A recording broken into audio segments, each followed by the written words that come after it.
guys, magandang hapon po. Dito tayo ngayon sa Monumento Circle. Update lang guys sa inyong mga motorista.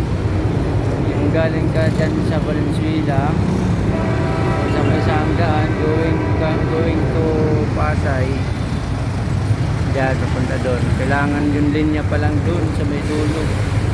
Mag-change din lang kayo para di kayo mahuli. Medyo malilim malapit lang yung camera. Biglaan vlog lang ito guys. Yun. Kasi pag malayo ka mag-change lane, hindi ka mahuli. Pero pag dito ka na mag-change lane, automatic huli ka na yung ng request team. Kasi nakabang lagi siya. Yan. Nag-change lane siya dyan guys. Kailangan malayo pa lang change lane ka na kung papunta ka sa Pasay. Dyan, para di ka mahuli. Malayo na, malapit ka mag-change lane, dyan na banda, yung guhit din na tatlo, yan, yung dalawa. Huhulihin ka na change lane, tawag dito.